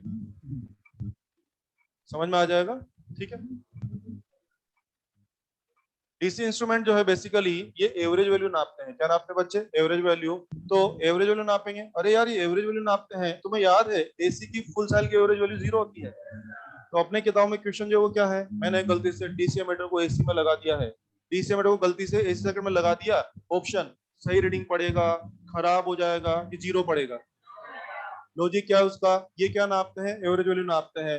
तो डीसी की एवरेज वैल्यू तो जैसे 5 एम्पियर डीसी की एवरेज वैल्यू 5 ही रहेगी। और अगर एसी की एवरेज वैल्यू नापेगा या जीरो नापेगा? यस, लिखे अच्छे से लिखे। दिस मेजर्स, ऐसा लिख दो, ऐसा लिख दो, it measures average value, it measures average value. So if connected in AC circuit, if connected in AC circuit, हाँ DC वाले में लिखो if connected in AC circuit। हाँ जी, गलती से AC सर्किट में लगा दिया, अच्छा पड़ता है कि जीरो पड़ता है? एक तो जीरो पड़ता है, reading is zero. if connected in AC circuit, reading is zero, zero पड़ता है। ये मैंने डीसी इंस्ट्रूमेंट की सारी बात आपको बता दी। बिल्कुल इस तरह की बात हमें वहां जाके करनी है एसी इंस्ट्रूमेंट के बाद। आइए एसी इंस्ट्रूमेंट का वर्किंग प्रिंसिपल लिखना है, बिल्कुल इतना ही टेबल वहां बनेगा, बहुत छोटी बातें हैं। यस, लिखे हैं based on heating effect of current, based on heating effect of current. बोलो प्रिंसिपल सेम है कि अलग हो गया? अलग हो गया। फर्क ऑब्जर्व करना शुरू करो यार। ये था मैग्नेटिक इफेक्ट ऑफ करंट और ये है हीटिंग इफेक्ट। ओके, इनका डिटेल आपको है नहीं, लेकिन मैं हल्का सा आपको आइडिया बोलता हूँ। इनका डिटेल डिस्कशन आपके स्कोप में नहीं है, हल्का सा आइडिया बोलता हूँ। बच्चों, जो एसी नापने का अमीटर या वोल्टमीटर होता है ना, उसके अंदर क्या होता है? कोइल होती है, हल्का सा। एसी नापने वाले जो इंस्ट्रूमेंट होते हैं उनके अंदर एक क्या होता है? फिलामेंट टाइप होता है, कोइल होता है। तो जो भी करंट वोल्टेज आपको नपवाना है वो आप क्या करोगे? करंट वोल्टेज इसमें डालोगे, आई या वी जो भी है वो इसमें डालोगे। इसमें डालोगे तो क्या होगा? क्या हीट बनेगी? अंदर एक तरह का फिलामेंट, उसमें हीट बनेगी। और अंदर इस तरह की मैकेनिज्म होती है कि कम हीट बनेगी तो कम डिफ्लेक्शन आएगा और ज्यादा हीट बनेगी तो ज्यादा डिफ्लेक्शन। तो कैसे काम हो रहा है? कैसे काम हो रहा है? क्या based on heating effect of current? कितना आसान है ना। अंदर क्या एक फिलामेंट है, जो भी करंट वोल्टेज आपको नापने को डालना है वो आप इसमें डालेंगे तो फिलामेंट से गुजरेगा।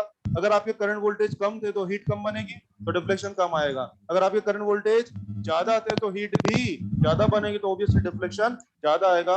ये मोटा मोटा मैंने इसका सब बताया, डिटेल आपको नहीं है। क्या मैं डिक्लेयर कर दूं? These are based on heating effect of current. So these are called, so these are called, so these are called hot wire instrument, these are called hot wire instrument। अरे hot नहीं समझते उधर क्या देख रहे हो? हॉट नहीं समझते तुम लोग? हॉट, अबे समझते हो ना हॉट? सही समझ रहे हैं, हीट के बारे में जो ना वही हॉट हो रहा है। ज्यादा बहुत सोचने की जरूरत नहीं है। Yes, these are called hot wire instrument। लिख दिया सब लोगों ने? माइक बंद कर लो जिसका ऑन है बे। ठीक है, अब आज के बाद ध्यान दीजिए, ये टेक्निकल नाम है हॉट वायर इंस्ट्रूमेंट। ध्यान दीजिए, न्यूमेरिकल में लिखा आएगा एक हॉट वायर अमीटर में ऐसा वैसा। शब्द पकड़े, एक हॉट वायर अमीटर में ऐसा वैसा। हॉट वायर अमीटर ये कौन है? डीसी अमीटर की एसी अमीटर? ये समझना है। सुन लिया आप लोगों ने? अगर मैंने कहा एक अमीटर में, तो वो डीसी एसी कोई भी हो सकता है। मैंने कहा एक हॉट वायर अमीटर में ये वो रीडिंग फीडिंग जो भी दे दिया, hot wire ammeter AC ammeter. ये बात आपको पकड़नी है। सुन लिया आप लोगों ने? चल, अब जैसा कि आपने कहा कि ये हीटिंग इफेक्ट पे बेस्ड है, तो क्या मैं कह दूं deflection proportional to heat or heat proportional to I square? Heat, you know, heat I square, deflection proportional to heat or heat proportional to I square, you know, joules heating। तो हो जाएगा। तो बोलो बोलो क्या रहा यहाँ पे? phi proportional to I square। check the difference, here it was deflection proportional to current, but in these instruments deflection proportional to current या current square, current square। ये हमारे पास आ रहा है। ये कैसा रिलेशन है? लीनियर कि नॉन लीनियर? ओके, तो इनका स्केल भी कैसा होगा? Non linear. लिखिए अगला point, non linear scale, non linear scale. और मैं फोटो ही बनाऊंगा, फोटो। कई किताबों में फोटो बनाकर ही पूछा हुआ है कि ये स्केल कौन सा डिवाइस का हो सकता है। तो ध्यान दें, नॉन लीनियर में क्या बनाऊं मैं? इक्वल गैप की अनइक्वल गैप? तो बना देता हूँ बनाने के हिसाब से कुछ भी। ये 0 है मान लीजिए, 1 ये हो गया, 2 और ये हो गया 3। 0 1 का गैप कम, 1 2 का ज्यादा, 2 3 का और ज्यादा, 3 4 बना रहे तो और ज्यादा, ज्यादा बोल के बना। वर्ड्स मेंशन कर लेना चाहिए तो कि कैसा गैप होना चाहिए, या तो लगातार इंक्रीजिंग गैप या लगातार डिक्रीजिंग गैप। ये ऑनलाइन लोगों को सब क्लियर हो रहा है क्या? ऑडियो वीडियो बराबर आ रहा है भाई? ऑनलाइन लोगों को ऑडियो वीडियो बराबर है?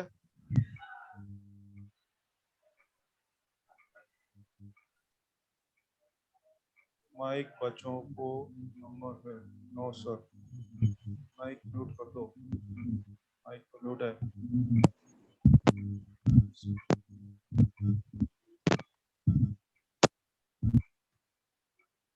हम्म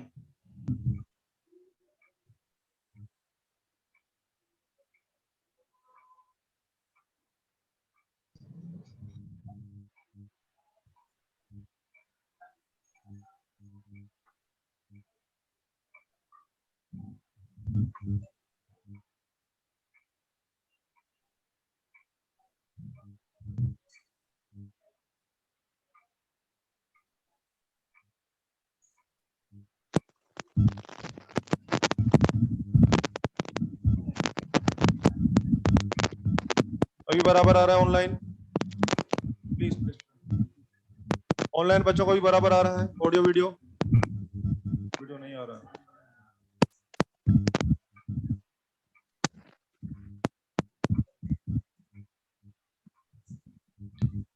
ऑडियो वीडियो सब बराबर है?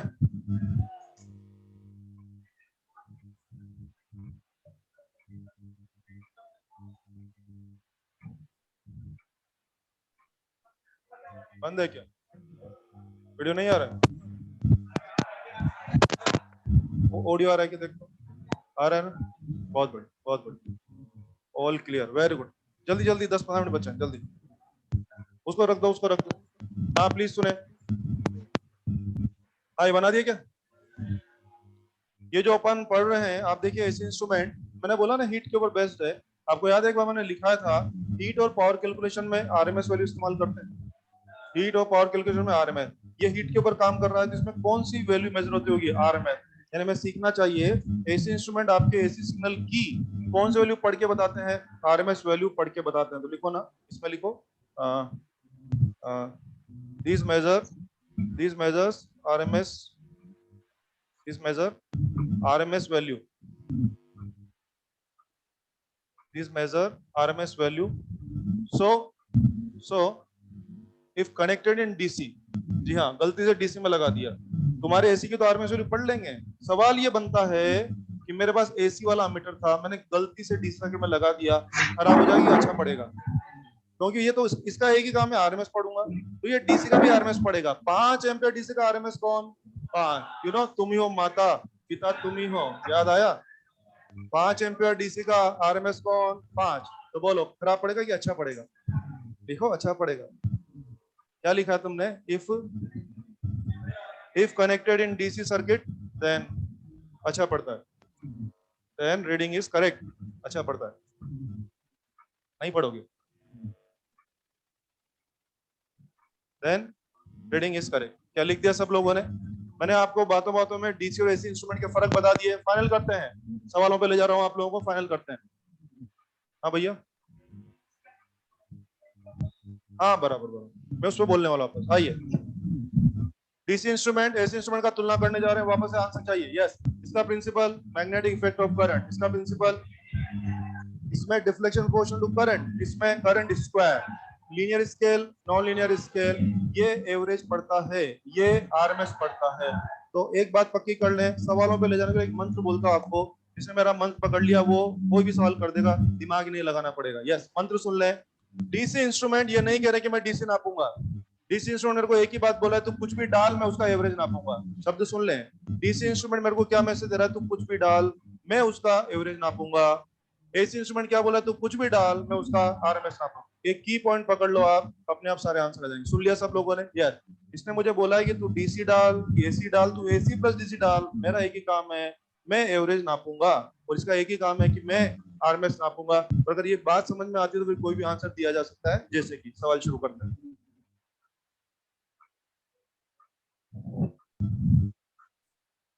एक टेबल टाइप बनाता हूँ, एक ही सवाल में खूब सारी एक्सरसाइज करेंगे। हो गया ना? स्टूडेंट्स का कैमरा आ रहा है क्या यार उसमें? देखना। तो सारे नालायक बच्चे। नहीं नहीं आ रहा होगा यार, मुझे लगता है ऑफलाइन बच्चे बदमाश हैं, ऑनलाइन वाले ही बदमाश होते हैं क्या?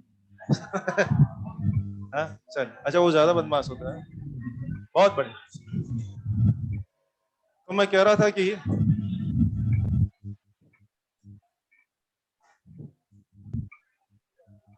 डीसी मीटर और यहाँ लगाया मैंने एसी मीटर। ध्यान दीजिए, मैं एक ही सवाल में ज्यादा क्वेश्चन की प्रैक्टिस कराना चाह रहा हूँ। ध्यान दीजिए बच्चों, मेरे पास एक डीसी का मीटर था और एक मेरे पास एसी का मीटर था, और मैं दोनों के अंदर कोई ना कोई सिग्नल डाल रहा हूँ। एक ही सिग्नल मान लीजिए मैं डीसी मीटर में भी डाल रहा हूँ और वही मैं एसी मीटर में भी डाल रहा हूँ, और मैं आपसे उसकी रीडिंग चाहता हूँ, क्या रीडिंग आएगी। मंत्र बोल चुका हूँ मैं आपको। यस, डीसी वाला क्या नापेगा, तू जो भी डालेगा उसका एवरेज, और वो क्या नापेगा, आर। वो सब आपको सिखाया जा चुका है। रेडी? यस। आओ देखो जरा, यहाँ मैं लिखता हूँ सिग्नल। देखो ना, मैं इसमें डाल रहा हूँ आई बराबर 10, और मैं तो आपसे ज्यादा बात करूंगा। यस बच्चों, मैं दोनों में आई बराबर 10 एम्पीयर डाल रहा हूँ। मुझे पहचाना कि is it pure DC, is it pure DC. Yes, मैं दोनों में प्योर डीसी डाल रहा हूँ, और मैंने आपसे पूछा भाई रीडिंग बताई। आओ, मैं डीसी मीटर के पास गया, डीसी मीटर ने क्या बोला, तू जो भी डाला हम एवरेज नापेंगे। 10 का एवरेज 10, इसकी रीडिंग कितनी आएगी, 10 एम्पियर। और एसी मीटर इसका आरएमएस नापेगा, 10 का आरएमएस, 10 का आरएमएस 10। याद है ना, तुम ही हो माता, तुम ही हो बंधु, सब कुछ तुम ही हो। 10 एम्पियर। यस, प्योर डीसी ये हो गया, पता लग रहा है? तो बताओ बताओ क्या हो गया। प्योर डीसी करंट को डीसी मीटर ने अच्छा नापा, क्या एसी मीटर भी अच्छा नापा? बोलो बोलो, बढ़िया चल रहा है काम। चलो आगे बढ़ो, आगे बढ़ो जवान। आई बराबर मान लीजिए कुछ भी ले लेते हैं, 50 ले लेते हैं, 50 साइन ओमेगा टी। बच्चों ये करंट है, आई बराबर 50, मेरी मर्जी पड़ी जो फंक्शन लिया। ये कौन है, इज इट प्योर एसी? मैं इसको जानबूझ के दोनों में डाल रहा हूँ, मैं जानबूझ के दोनों में डालू, मुझे आपको सारे फंडे बता। यस, मुझे रीडिंग लेनी है। ये मैं इसको डीसी मीटर में डाला, डीसी मीटर ने मेरे को बोल रखा है तो कुछ भी डाल, मैं तो एवरेज नापूंगा या जीरो। जीरो, पता लग रहा है ना, जीरो। फुल साइकिल का एवरेज जीरो होता था, ये हो गया, यानी इसका रीडिंग कितना आने वाला है, जीरो। ठीक है, उधर चलिए। एसी मीटर इसका आरएमएस या 50/√2, बॉस ये आंसर आ गया 50√2। Is it 25√2? हो जाए बहुत। अरे संभालो अपने आप, संभालो संभालो, भाव को ज्यादा तुम लोग पसंद है। मुझे बताइए, ये सिग्नल डाल रहा हूं मैं दोनों में, ये कौन है, एसी प्लस डीसी या मिक्सचर? ये ना एसी है ना ये वैसी है, दोनों के है ना, पहचान लेते हैं आजकल ना। एक्सपीरियंस बोल रहा है तुम लोग, देखते पहचान लो यार, लाइफ लॉन्ग काम आएगा एक्सपीरियंस। हाँ, और देखो ना, इसमें इन अमीटरों को इस बात से मतलब नहीं है कि आप डीसी लगा रहे थे कि एसी प्लस डीसी, उन्होंने बोल दिया अपना नियम। चलो अब बता दो, ये तो एवरेज नापेगा, रीडिंग इज, क्या मैंने ऐसे सिग्नल का एवरेज आरएमएस मैंने बताया था? यस, क्या रीडिंग आएगी, 3। शाबाश, इधर हाँ, √17। क्या कभी इसका आरएमएस निकलवाया था आपसे? 17 या √17? आंसर आ चुका है, √17। देखा, सब आता है आप लोगों को, सब आपने जवाब दे दिया, मैं नहीं सिखाया आप लोगों को। एकदम फटफट आंसर दे दिया ना आपने। आरवी से कहाँ सिखाएंगे, वो तो केमिस्ट्री सिखाएंगे पे, तुम्हें आता है ये सब। तो समझ में आया क्या मामला? चलो और सुने, फाइनल करते हैं। मुझे बताएं, मान लीजिए मुझे कोई अमीटर खरीदना है, मुझे बताएं कौन सा लें, डीसी वाला कि एसी वाला? आपको शायद समझ में आ गया होगा, डीसी वाला अच्छा नापेगा, डीसी वाला अच्छा नापेगा डीसी में, और एसी में लगा तो जीरो देगा। क्या एसी वाला दोनों जगह सही नाप लेगा? एसी वाला तो डीसी को भी अच्छे से नाप लेगा और एसी को भी अच्छा नाप लेगा। तो मुझे कौन सा खरीदना चाहिए, डीसी मीटर कि एसी मीटर? ऑब्वियसली हमें एसी मीटर खरीदने चाहिए, उसको आप एसी सर्किट में भी इस्तेमाल कर सकते हैं और आप उसको डीसी सर्किट में भी इस्तेमाल कर सकते हैं। तो हमें अगर पूछेगा ज्यादा यूजफुल कौन से हैं, ज्यादा मतलब दोनों में कौन यूज हो जाएगा, तो एसी मीटर उसका नाम है। इस तरह का न्यूमेरिकल आपकी बुक्स में अवेलेबल है। बोलेगा कि ये सिग्नल हमने एसी मीटर में डाल दिया है तो उसका रिजल्ट या रीडिंग क्या आएगा। तो आप उसके कैलकुलेशन पे ध्यान में देना, अपने लेवल पे कैलकुलेशन करना। अपने लेवल पे कैसे कैलकुलेशन करेंगे पता लग रहा है ना। मैंने मंत्र दे दिया कि सिग्नल का आरएमएस पढ़ना है, तो जो सिग्नल मैं आपको दे दूं उसका आरएमएस निकाल लाना, और तुम्हारी तरफ से जो आरएमएस आएगा वो क्या हो जाएगा, उसकी रीडिंग हो जाएगा। और एवरेज निकाल के लाएंगे तो क्या मिल जाएगा आपको, डीसी वाले का रीडिंग मिल जाएगा। कर लेंगे, कर लेंगे। ये था इंस्ट्रूमेंट्स के बारे में, इंस्ट्रूमेंट भी खत्म हो गए, ये इंस्ट्रूमेंट के बारे में। अब इस चैप्टर में एलसीओ सेटअप बचा हुआ है, टाइम थोड़ा सा कम पड़ गया। अब सुने, इस चैप्टर में एक लास्ट टॉपिक बचा हुआ है, एलसी ऑसिलेटर। उसको पढ़ाने के लिए मुझे करीब 20-25 मिनट चाहिए, आधा घंटा चाहिए। उसको मैं अगले उसमें ले लूंगा, लेकिन टाइम बचा तो मैं यूज तो करूंगा। ठीक है, सुने, एक आपने सुना होगा अपना जो पंखा होता है ना, इसमें भी कैपेसिटर यूज होता है। यस, ये सवाल है कि पंखा में कैपेसिटर का क्या रोल है। देखना ऊपर डमरू जैसा दिखता है ना, वो एक सिलेंड्रिकल डमरू, हाँ इस तरह का होता है ना, इस तरह का व्हाइट कलर का या सिल्वर कलर का होता है। और आपने देखा कूलर में भी होता है, कूलर की जो शाफ्ट होती है ना, जहाँ पंखा बंधा होता है, कभी देखा टेप से लगा के रखते हैं। ये क्या होता है, कंडेंसर। बड़े कैपेसिटर को कंडेंसर बोलते हैं, बड़े कैपेसिटर को क्या बोलते हैं? कंडेंसर। तो बच्चों अपने लेवल पे सवाल बन सकता है कि आपके पंखे में या कूलर में तो पंखा है ना, सवाल बनता है कि तेरे पंखे में कंडेंसर का क्या रोल है। तो अगर रोल सुना है सुन लीजिए, मैं फटाफट से बोलता हूँ, ठीक है? सुने, टाइम बच रहा है तो यूज कर लेते हैं। एलसीओ तो मेरे को 20-25 मिनट लग जाएंगे, आधा घंटा लग जाएगा दोस्त, बहुत सारा। उसके बाद डीजे गायब। अरे सुनो सुनो सुनो सुनो सुनो सुनो सुनो, अरे बहुत बढ़िया, बहुत ही बढ़िया। सुने, विदाउट कंडेंसर, सुने सुने सुने,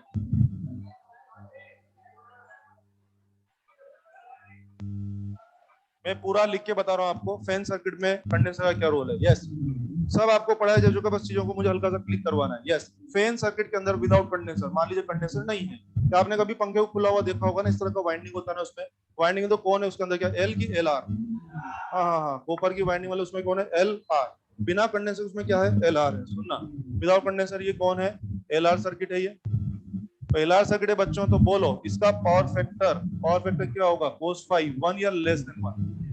यस, पावर फैक्टर क्या होगा? Less than 1। क्या मैं आपको याद दिला दूं? प्योर आर का पावर फैक्टर 1 होता है और प्योर एल का पावर फैक्टर 0 होता है। प्योर एल का पावर फैक्टर 0 होता है। आप कौन हो? एल हो, आर हो कि दोनों हो? दोनों हो, तो आपका पावर फैक्टर ना 0 होगा ना 1 होगा। क्या कुछ कुछ होगा? 0.6, 0.5 कुछ ना कुछ होगा। यानी पावर फैक्टर 1 है कि लेस देन 1 है? आपका पावर फैक्टर क्या है? Less than 1। बच्चों पावर फैक्टर लेस देन 1, तो बोलिए क्या पावर कंजम्पशन भी क्या कम रह जाएगा? Power consumption small.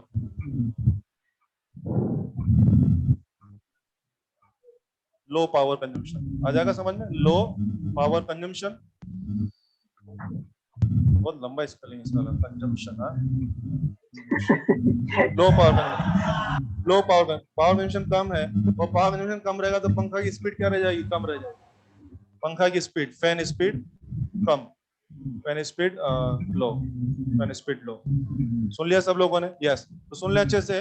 अपने पंखा की अगर कंडेंसर नहीं होता, अगर पंखा में कंडेंसर नहीं है ना, तो पंखा जिस स्पीड से घूम रहा है ना, इससे नहीं घूमेगा, इधर डमरू की तरह धीरे धीरे घूमेगा, डक डक डक डक करके। तो और आपने देखा भी होगा, देखो जैसे अपन अभी गर्मी का टाइम चालू होगा, लोग पंखा कूलर चालू करते हैं ना, पता लग रहा है कूलर निकाला, पता लगा वो धीरे धीरे घूम रहा है, लोगों को लगता है यार ये तो बहुत धीरे चल रहा है। आप इलेक्ट्रिशियन को बुलाते हो ना, आप मान के चलो आते हो पहले कंडेंसर चेक करता है, क्योंकि उसको पता है कंडेंसर उड़ गया होगा। उसको एक ही पता है ना कि अगर पंखा धीमे चल रहा है ना, तो आगे सबसे पहले क्या चेक करता है? कंडेंसर। क्योंकि उसको पता है कंडेंसर उड़ गया होगा, उसको उसका रीजन नहीं पता कि क्यों स्पीड कम हो गई है, समझ रहे हैं? इलेक्ट्रिशियन को उसका रीजन नहीं पता है ना, उसको तो ये सिखाया गया कि अगर पंखा कम चल रहा है तो नहीं क्या हो गया? कंडेंसर बदल दो। नहीं, उसको पूछो ना भाई साहब कंडेंसर क्यों बदल रहे हो, पावर फैक्टर वगैरह, बोले दिमाग में चट। क्या बोलेगा? बोले क्यों रखता है पावर फैक्टर? उसको पूछोगे तुम, बोल पावर फैक्टर कम हो गया क्या इसका? बोले पैसा निकाल फटाफट। समझे कि नहीं?